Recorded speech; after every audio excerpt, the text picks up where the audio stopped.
morning, good evening, and good afternoon. I hope you guys been having a wonderful day. I know I have, and my God, has it been a super fun week. First, we're getting new news about all things Marvel, especially Deadpool 2. No, not 2. 3. Deadpool and Wolverine. I can't wait for that movie. The only MCU movie coming out this year, and I'm super excited. But anyway, for this week's episode, we got something very special for you guys. We're going to be continuing with our interviews with those in the audio drama world. And do I have a guest for you? Please introduce yourself, tell us your name and the show or shows that you are a part of. Hi, my name is Shaun, and I am the co-owner, producer, voice actor, and God knows how many other hats of the Morbid Forest podcast. And that is amazing. That is such a great podcast. I am super happy that you are here and honoring us with your presence. So, it's no problem. Yeah, of course, man. So, what made you get into the world of audio drama? I got into podcasts. I think I'll say 5-10 years ago. I'm probably aging myself, but whatever. And I always been into horror since I was a child, so I tend to gravitated towards the more horror audio dramas, mostly. And it just became a point where after a while of listening, I would say, well, that'd be really cool to do one. And I kept saying it to finally I was like, you know what, I'm just going to do it. And that's how it started. Just took it off. That's awesome. And hey, don't knock yourself down. I started listening to audio dramas 10 years ago. My first one was I Love Lucy audio story from back in the 50s that I saw on a DVD. That was pretty cool. But what was the first audio drama you listened to? The first audio drama I listened to was actually Welcome to Night Vale. So it definitely let me know that there was a place for weird stuff, But I fell in love with it after that, and I think We're Alive was the second one I really, really got into, where I would actually binge listen to it, and after that I just picked up more and more, and from joining different communities on Facebook and just from hearing different shows that would advertise other shows and stuff like that, and that's how that goes. So I know We're Alive was a full audio drama cast. Was Nightingale the same way, or was it just one person talking? Nightingale it started out as one person talking, and then they added cast members as it went on, but it's actually very good. That's awesome. And is it still going on? Because I know We're Alive has a spin-off that's still going, and that thing's been going since 2012. Or did it end? Yeah. No, it's still going. I think they're at episode, they're up in the 200s. So they've been going for quite a while. They have a bunch of spin-off. I guess they started a whole podcast network where they do other different shows, and some take place in that universe and some are completely separate, but they're all made by the same people. Gotcha. So what you're telling me is if they decide to go the TV route, you wouldn't be surprised since they have so much to go off on.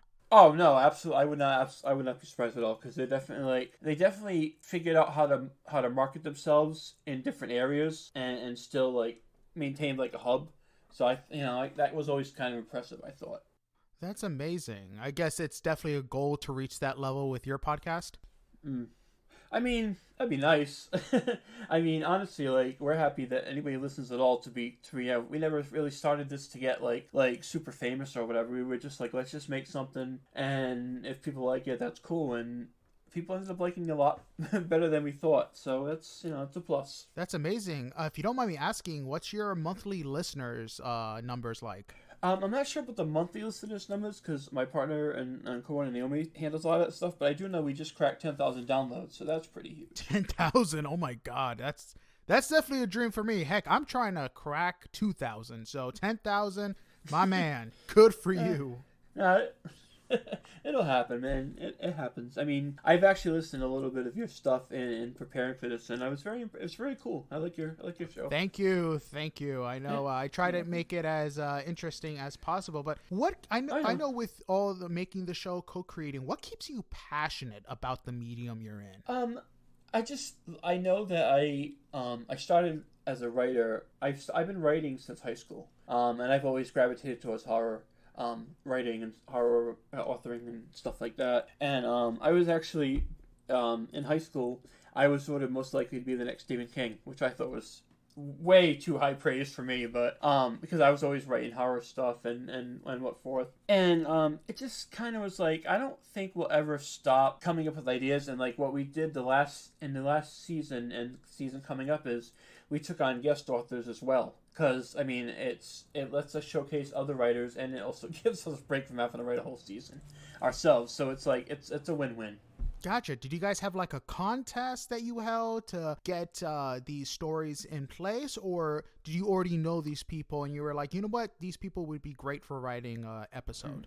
Well, we had, I know a few authors from just being around that kind of community that were really good. They let us use some of this stuff, and we just basically went on Twitter or X or whatever it is now, and we were just like, hey, if you're a horror author or a writer and you want, do some guest stuff on a show, here's our email, blah blah blah. And the response was huge. We got actually enough for this last season plus going into the next season, so we got a ton of entries. Gotcha. So I get that Morbid Forest is your baby, or you co-created with Noimi, but what was the first show you got involved with, and how did you get involved with that show? My first ever show I got involved with, per se, was it was a show called Scare You to Sleep. And Shelby, who runs the show, she was one of the first people to actually agree to use one of my stories on her podcast. Because she does kind of what we do. She narrates the stories and stuff like that people write. And her stuff is mainly people that write in and send stuff to her. So I was like, well, why not? I'll give it a shot. I sent it in, and it went on. She was still early. She was still just starting out. When I think my episode was episode 20. She's up to like 300 something now. But it was really cool that she was one of the only person to be like, yeah, I'll use your stuff. And people, from what I heard, from what she said, people seem to like it. So it just kind of snowballed. Awesome, yeah, man. It just kind of snowballed from there, Yeah, that's awesome. And how long have you known Shelby for? Oh, God, almost 5 years or so, because she was one of the podcasts I started. Yeah, I got into about 5 years or so ago, and then I joined the Facebook group and became friends with her and talked to her and stuff like that. So that's how that kind of went. That's awesome. Ironically enough, do you know the Audio Storium podcast? Oh, yes, I do, actually. Well, so I actually met Lemon through a Facebook chat. Okay. I don't know what happened. One day I looked, and Facebook, for some reason, put a bunch of people, random people, into a messenger chat. And nobody knew exactly what we were there for. We all thought that we were either getting punked, or it was one of those things where they were trying to get our information. But apparently, I guess everybody joined this voice acting Facebook group, and the group decided to break everybody out into certain groups for chatting wise. And that's how I actually met Lemon, and we definitely hit it off. He's a great person. Love his stuff, especially his newest episode. Yeah. We actually have I don't know if I can say this or not. We have a project coming up where Lemon's going to be a part of it, as well as some other big name podcast people, and that's pretty much all I can say about that right now. But yeah, Lemon's a good dude. I'm guessing he's going to be doing your audio stuff, or is Noimi going to still do that? Because I know he's really good with the audio stuff. I think it's going to be a collaborative effort. Because it's going to be basically the format of it's going to be a bunch of different podcasts, each telling an anthology story that's going to branch into one overall thing. And that's really as much as I want to say about it right now, because it hasn't really been publicized or whatever. But I can say the vague stuff about it. That's fine, because it's basically my idea anyway. So this was my brainchild outside of the forest. I wanted to do this since we started. So gotcha. Say no more. I won't push you on it, and I won't let you be like Tom Holland with spoilers. No, please. So, talking about Noimi, I understand she's your co-creator with you in the Morbid Forest. But yes. How did you guys meet, and how did you guys come up with this creation? Were you guys childhood friends, or did you guys just meet like me and Lemon did on a Facebook group chat? Well, it's kind of funny. We always say we met in a non-romantic When Harry Met Sally kind of thing. Ooh, because good movie. Oh yeah, very. Because what had happened was we were both, we actually were friends from Dragon Age, the video game, Facebook group. And we bonded over that. And we made friends because of that. And, we Facebook friends, whatever. So we talked about that. And then we both found out that we both really were into podcasts. So we were swap shows back and forth. We ended up joining a podcast group on Facebook. And a lot of Facebook groups happens, a lot of BS drama happened, and the group just became like unbearable to be in. As you know, sometimes it happens, whatever. So we ended up making our own Facebook group, and in that Facebook group, we were talking about different things, and I was messaging her about different shows that I listened to, and I said, "Well, that show was cool, but like if I was doing it, I would have done this, or I would have done this." And she said to me one day, she's like, "You know what? We know everything that could be done better. Why don't we do it ourselves?" And I guess I had thought about it, but I never thought I could really pull it off. And we sat and we brainstormed, and I ended up saying, okay, and then I didn't talk to her for a little while about it. And then I ended up just doing it. I came up with the name and stuff on my own. And I had 2 of the audios. One was from Shelby from Scary to Sleep. And another one was a story I had written from a podcast called Hellfire Fables, which is now defunct, sadly. But I had audio of 2 stories that I wrote that they used. So I asked both of them, people that ran those particular shows, could I use that just to get something on my feed while I got some new stuff up and that. And I was like, yeah, that's fine. So I had 2 episodes on the feed and I had it up. I actually I didn't even have official artwork at the time. I just picked like some weird tree off of Google Images, and I ended up talking to Noimi, and it just became a no-brainer. It was like, all right, you are the person I want to help me run with this, because she was very good with like knowing how to edit and stuff like that, and we just had same like-mindedness as in terms of like our writing and what kind of shows you like. And I was like, it just seemed like not even a second thought choice to bring her in and run it with her. That's amazing. So how does the process work for your podcast? Do you guys have like a set agreed times to meet and discuss, or do you leave certain responsibilities like casting, storyboarding to one another? I know you guys are an anthology series, so each story is different than the other. How do you guys kind of split those responsibilities between the 2 of you? I do a lot of like a lot of the writing, and I do voice acting, and I do a lot of the casting, and I'm also handle a lot of like the social media stuff. Like 9 times out of 10, when you see anything we tweet or put on Instagram, it's probably me behind it running that on our Twitter or X or whatever.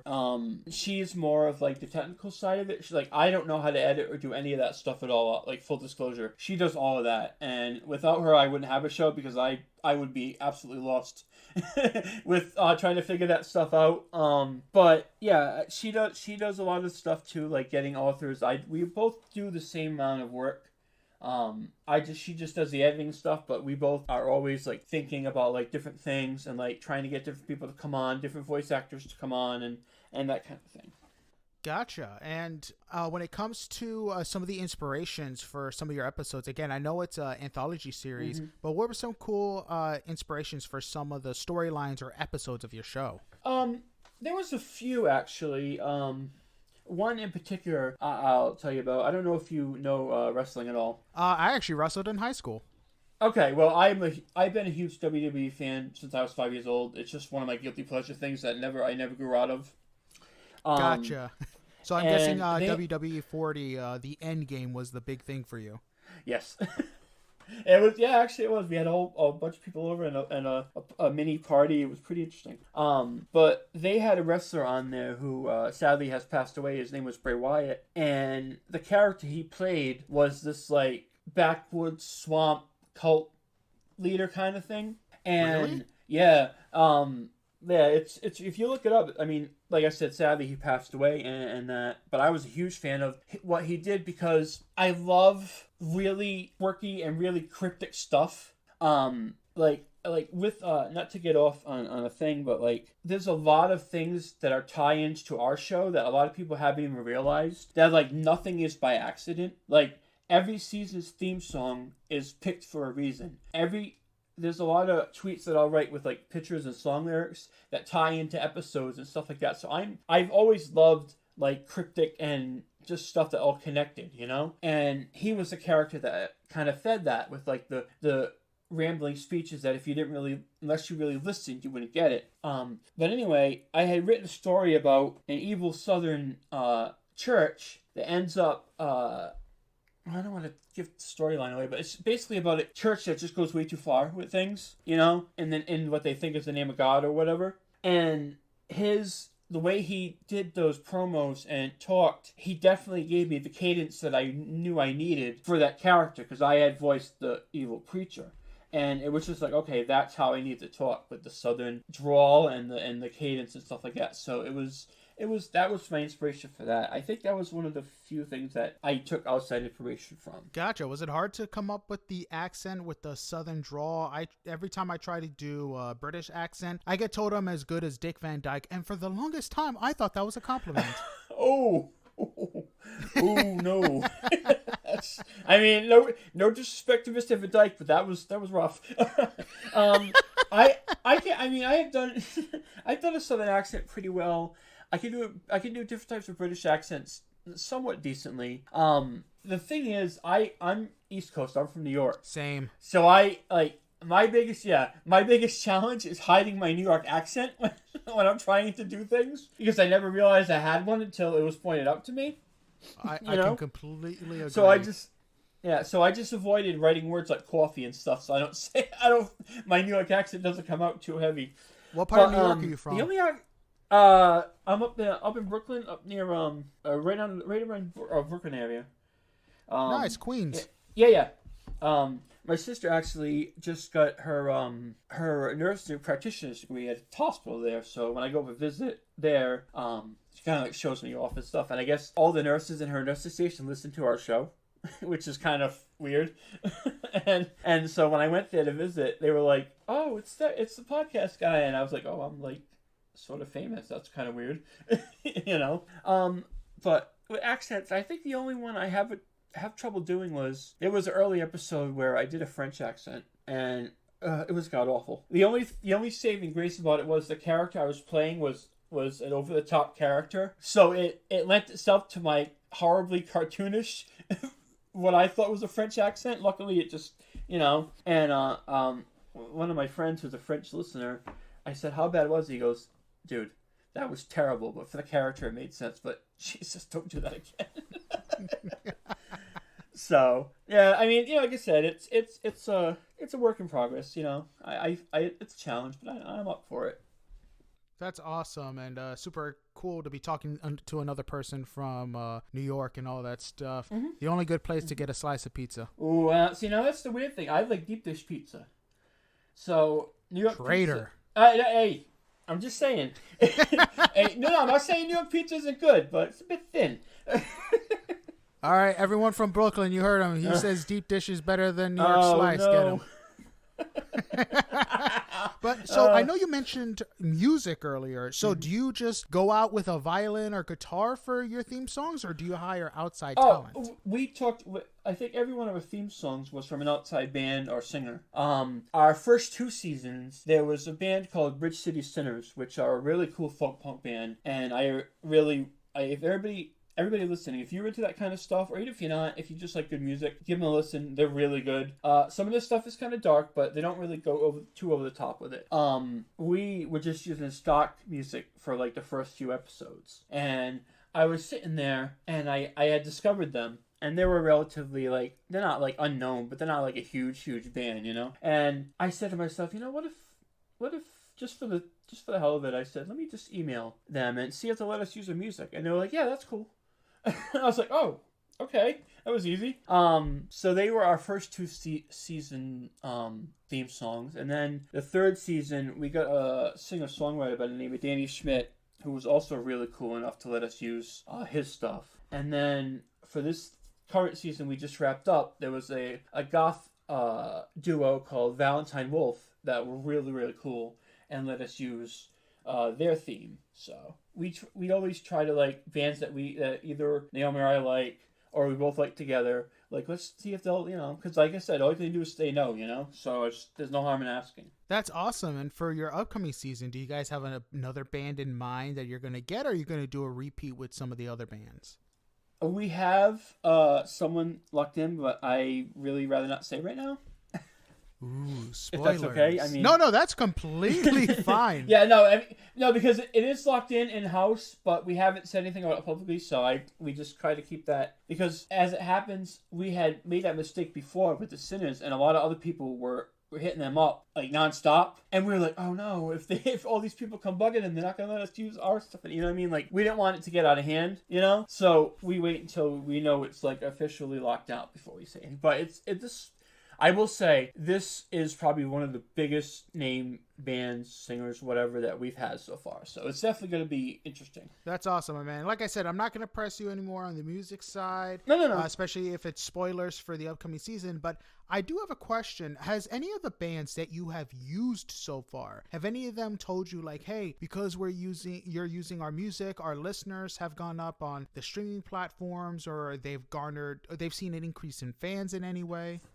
The girl that sings for the Sinners, her name is Libby. We actually became really good internet friends. As a matter of fact, Naomi went to go see them when they performed there where she is. She lives in California, and they had to take pictures, and she remembered the podcast and stuff like that. And she said that there's been some people that have said, oh, I heard you on this podcast and you guys are awesome and stuff like that. So it's, I mean, it's like, we're helping each other out kind of a thing, like having them gets eyes on them, and then they talk about us and gets eyes on us. So it's like a watch my back, I'll watch your back kind of thing. Gotcha. And I know you mentioned before that you've worked on a couple of podcasts. What has been your favorite show to work on so far that is not your show? I really work on shows. I just submitted writing and stuff like that, but I have done like some stuff. Like I did for that podcast Hellfire Fables that sadly isn't around anymore. I did some voice acting for them. And it was good. I didn't know anything about recording. I didn't have a professional mic. I think I did it on my phone. So I mean, I probably would have sounded better being in a tin can. It wasn't good. So maybe it's kind of a blessing that that's not around these days in that respect. But I just learned from that. And Shelby from Scary to Sleep, once we started, there were two main podcasts that really kind of took us under the wing. One was Shelby from Scary to Sleep, and Cam and Steve from Old Gods of Appalachia really, like, I think we started a few months after they did, or roughly not too close around that time. Like, they weren't as big as they are now when we were starting. So they definitely have helped out a lot with like different things of like, this is the kind of equipment you should get, and this is the audio, this is what kind of recording program you should use, like stuff that neither one of us really knew, because we were both going into this like super blind, our only knowledge of podcasts is that we liked them. We had no idea how the sausage was made at that point. So they were super, super helpful in helping us, and to see them get as big as they are now, it's really cool because they're really nice people. So that's awesome to hear. I mean, I love Old Gods of Appalachia. It's one of my favorite shows. And the one thing that sucks about Old Gods, not saying anything bad about them, but whenever they hire voice talent, they go for local Appalachian talent. And I'm here like, can you just please for once just open up for anybody in the United States? I mean, I can't do an Appalachian accent, and I didn't even know that was I can't either. So I'm there like, I wouldn't even exactly. try. And I'm here like, come on, I will play the monkey. Let me be at least something on the show so I can look at people and say I was famous. Yeah. A lot of stuff is done now. I've been trying to get on this show for a while, but they're very locked up, which is fine. I mean, if that's the way they want to do things, there's no hard feelings or anything. I get that, exactly. But little fun fact, if you listen to, I think it's one of our season 2 episodes, Cam actually does a voice cameo in that episode. Stop. Yes, she screamed like an evil mermaid for us. Which I think awesome. I admit, like I'm Facebook friends with her and Steve, so I think I Facebook messaged her at 3 a.m. I was like, hey, do you want to like scream as a mermaid for us? She's like, yeah, sure. It was like the weirdest thing. She's like, all right, I'm gonna go back to bed now. I'm like, yeah, sorry, I didn't mean to wake you up, but I used to be an evil mermaid. She's like, no, that's fine. Evil mermaid, I got it. That is so awesome. Yeah, so that was pretty cool. Like them and Fool and Scholar, man, those are the top shows I want to get into, especially with Fool and Scholar. Like they got the White Vault and stuff like that. Yeah, man. Fool and Scholar's got some good stuff. Oh yeah, White Vault is amazing. Oh my god, I actually just finished it, or not really finished it, but caught up enough to it, and wow, oh, so good. I hate that they leave in cliffhangers. That's like the one thing. I'm like, oh, I can listen to the next episode. I'm like, wait a minute, it's episode 10. I gotta wait. Yeah. They're good with that. So, I know you're right now co-creating with Naomi, but do you plan on going off on your own for your like a solo podcast audio drama in the near future, or are you just happy right now with the Morbid Forest and you're just gonna stick with that? I think I'm just gonna stick with the Forest now. Like I said, I am absolutely brain dead when it comes to editing and stuff like that, and so I think it's just, and it's like, and I don't really want to like I since I did this podcast, Naomi, we've had, our bond has gotten stronger as friends. So like I wouldn't feel right doing anything without her. You know what I mean? Like she's had some solo stuff on from writing and stuff like that, and that's fine. But to me, I would just kind of feel bad about that. You know? Yeah, no, and I got you. And I know that your genre for the Morbid Forest is horror, but do you plan on maybe branching out into a different genre than the one you're currently in right now? Well, we had talked about maybe doing like a young adult style, a young adult fiction style of our podcast, where it wouldn't be so much horror, but it'd be more like a Goosebumps kind of a thing. Goosebumps. Like it would be horror, but horror that's like not like it's made for kids. You know what I mean? Because I feel like there's a lot of young authors out there that aren't getting the recognition they deserve, that are really good writers. One of my friends has kids, and the stuff that kids write is actually really, really good. I was like, dude, this is like really good stuff. So I was like, at some point, and I mentioned this to Tammy at one of our last production meetings, she was like, yeah, I'm down with that, like down the road. I'm like, yeah, I'm like, it definitely could be something. So we're just gonna, once we get settled and stuff like that, we're gonna put the feelers out online and see if anybody's interested in that. So that sounds awesome. And I mean, you definitely would have a huge demographic right there. And not to mention, if you had kids writing some of the stuff, like I've had kids show me some of their short stories, and they are creative. Like some of the stuff. Oh yeah, absolutely. I'm there like, how did you come up with that? Oh yeah, absolutely. Oh yeah. So when it comes to characters, what has been your favorite character that you have created so far throughout all your seasons for your anthology? Oh, that's actually a very easy answer. Ooh, interesting. Like I said, all of our shows are standalone except for two. The first ever episode and story we did was one called Dear Diary. And I had written that years ago, before I even thought about anyone really seeing it, you know? And it became one of our best liked and most listened to shows. I think the listener count on it is something like 500 plus. Like, it's huge.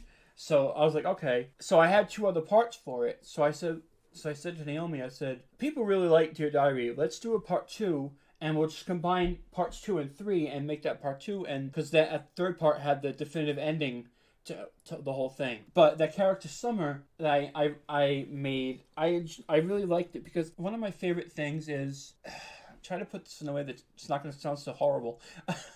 When people do really evil things with a pleasant demeanor, is one of my favorite demographics, or one of my favorite like tropes, or whatever you want to call it, in the world. I just love the dynamic of it. Like, and so like a Frieza type of person, like someone who murders people, but it's like so chipper about it. You know what I mean?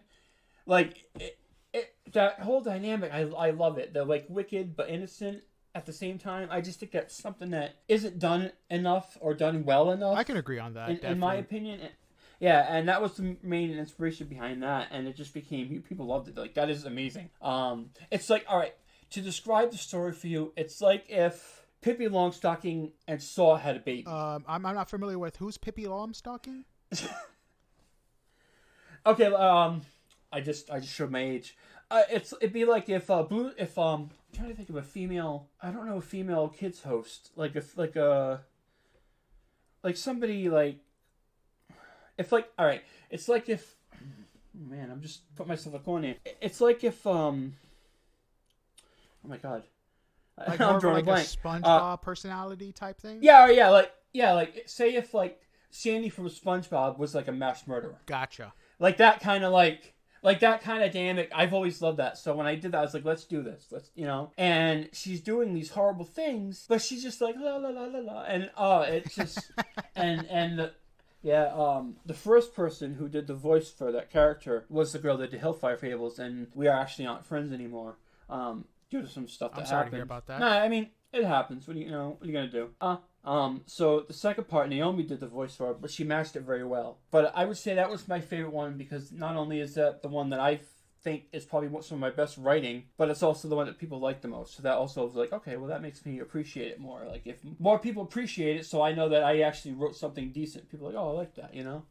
That's amazing, and hopefully we get to see more of that character, I guess, dynamic or anything like that, where we get to see more chippy, happy serial killers. Because like you said, it's definitely a hard thing to either pull off, or it's not done that much, and it's a shame because those characters are very interesting. Yes, exactly. Like, all right, like Pearl from X is a good example of that. Who? I don't know if you've watched the movie X. Yes. From A24. Yes. Okay. Yes, I know exactly what you're talking about. Pearl, the character Pearl, is a good example of that. She's just like this happy-go-lucky farm girl, but then she's like, oh, stab, stab, stab with a pitchfork. You know, like that was actually came after what we did, but that was a perfect example of that people might understand better. Gotcha. And I know they're coming up with a third one in the series. I think Maxine, it's called. Yeah, I've seen the first two, and they blew me. A24, I don't think they can do any wrong. Like, I've never not liked anything they've done so far. So. I think there was a musical that I thought was kind of terrible that they did. See, I love musicals. So there was that. No. I've actually been fighting with Noimi for 4 seasons to let us do a musical, and she's like, no, that's not happening.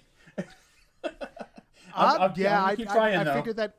I figured that editing people singing would definitely be a little more difficult. Yeah, she's like, I'm not editing songs now. I'm like, okay, all right. But it's become the inside joke. I'm like, hey, musical. She's like, no. I'm like, all right, fine, whatever. Definitely. Well, speaking of editing, what do you think is harder, writing the show or editing it?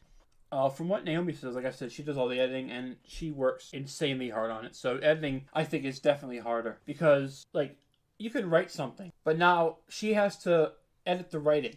Then she also has to edit the voice acting to make sure it fits with the tone of the writing. So editing is definitely harder because there's a lot more you have to deal with versus just write this out. Hey, you know what? I think and I have written stuff with like certain voice actors in mind, but mostly, but editing I think is definitely the harder job.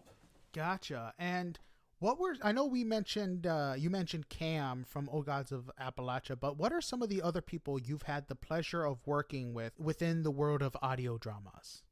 Well, we had Nicole Goodnight from No Sleep on our season 2 opener story, which was super cool because I've been friends with her forever, and I kept saying to her, I was like, when are these I'm gonna work with you? She's like, yeah. And so to have that happen was really, really cool.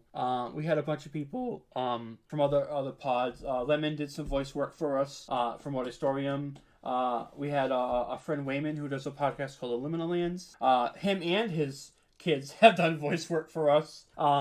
That's awesome. Yep. And he had a bunch of different people, but I think so far the Cool Goodnight was probably the coolest one. We have another one coming up that I can't say, but it's a really big name that we ourselves were surprised that we got, but I can't spoil that yet.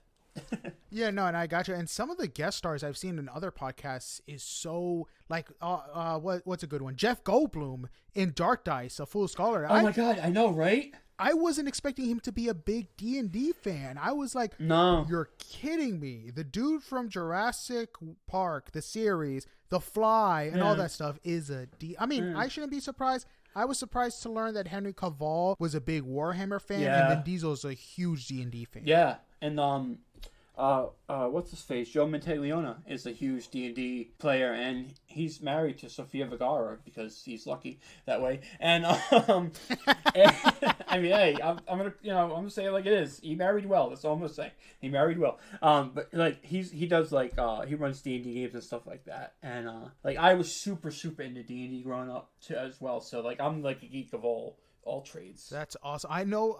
When it comes to Joe DiMaggio, I saw the table that he had custom made, and it's amazing. Oh, that thing was amazing.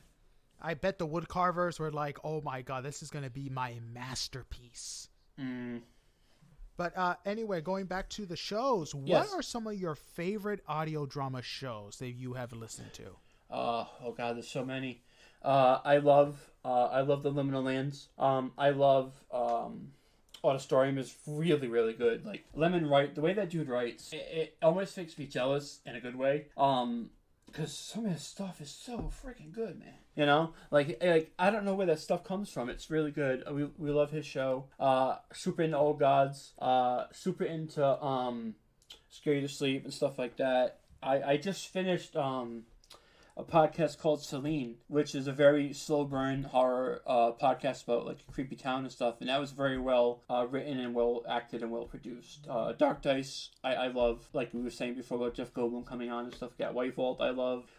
I like a lot of different ones. There's so many, like it's hard to like narrow them down, but there's so many. Like I have a ridiculous amount of podcasts in my queue. And I definitely can relate to that. I mean, my favorite shows, Midnight Burger is definitely one. I love the Audio Storium. I still have to get into Liminal Land, so that's definitely one I want to get into. We're Alive is a huge one that I super like. And some of the ones that DC has been doing with Batman, those have been extremely interesting. But I think one of my favorites that is more a comedy than anything else was Mockery Manor. That one took me by surprise. Ooh, that was good. You're familiar with it? Yes. I'm curious to see how they continue, especially them doing a cruise and everything else. There's a comedy podcast called Wooden Overcoats that's really, really funny, and I think it's if you like British humor, you'll like that. It's super, super funny. Like I think I was Wooden Overcoats. Wooden Overcoats. Okay, gotcha. Yeah, it's set in a funeral home. So like wooden overcoat casket. I actually didn't make that connection until like the third episode. I was like, oh wait, that's. I didn't make that connection until you told me. Yeah, I was like, oh my god, that's the name for coffin. Oh my god, duh.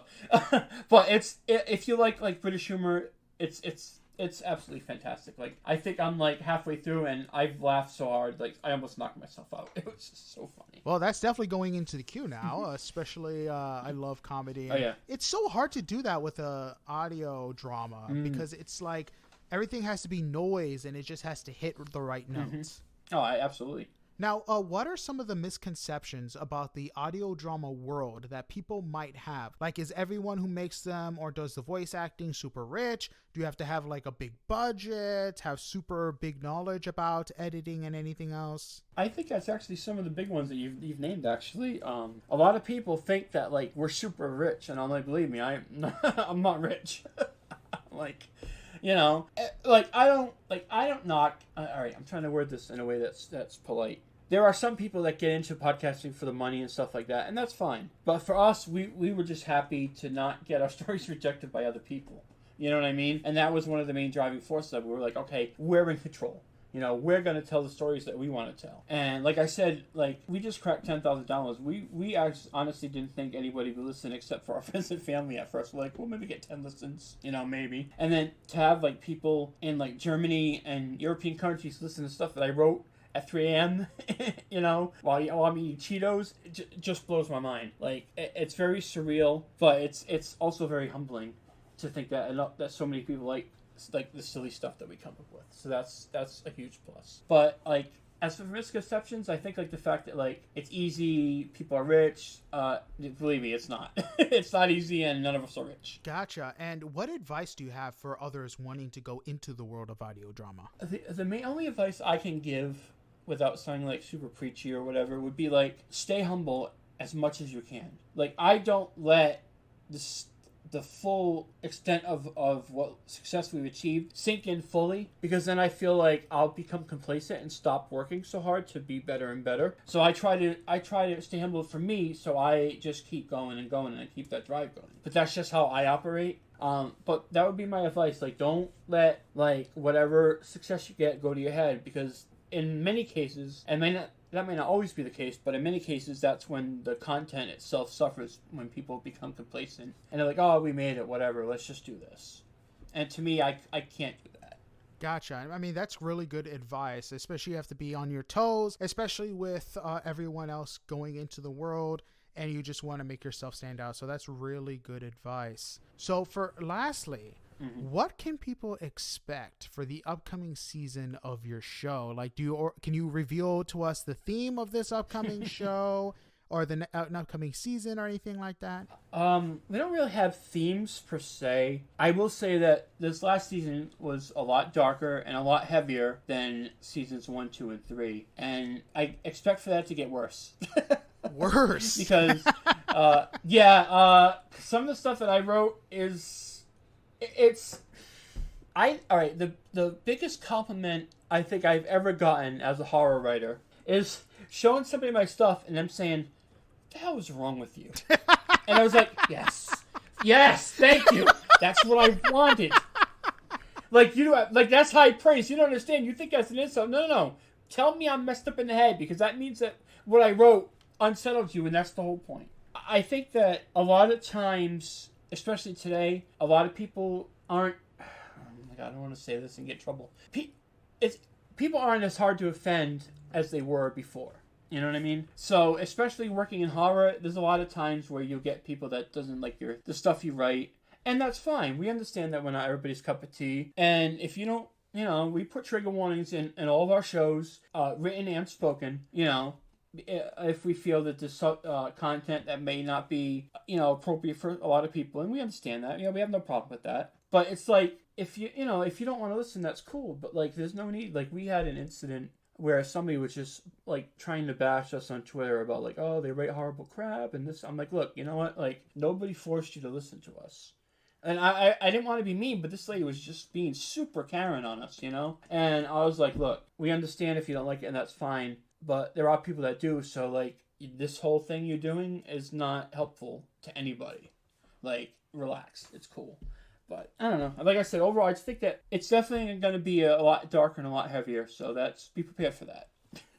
I'm looking forward to it, and I can't wait to catch up to season 4, and hopefully by the time I catch up, season 5 is around the corner, and if not, I'll be waiting like every other mortal here, just waiting, wishing and praying that the season comes fast. I appreciate that. Yeah, of course. And I want to thank you again for coming on and doing this interview. Again, it is definitely an honor to do this interview with you, especially since your podcast is super awesome. And I can't wait to see what else you'll be doing in the future. And hopefully we'll be able to talk to your other half, Noimi, and she'll be able to give us some of the details on more of the technical side of things. I mean, thank you for having me. This is actually... Again, full disclosure, this is the first interview that I've actually done about the show ever. Usually Noimi does a lot of interviews, so this is really cool to do this. So I really appreciate that. Yeah, of course, man. And thank you for letting us be the one to interview you first. Well, but anyway, that's it for this week's episode. Thank you guys for stopping by, and I hope you guys enjoy. And please, if you are wanting to get into the world of audio drama, definitely check out the Morbid Forest. And if you like horror, this is the show for you. But anyway, I'll see you guys next week, and hopefully by next week we got something spicy for you. Sayonara, see you later, and have a blessed one. Goodbye.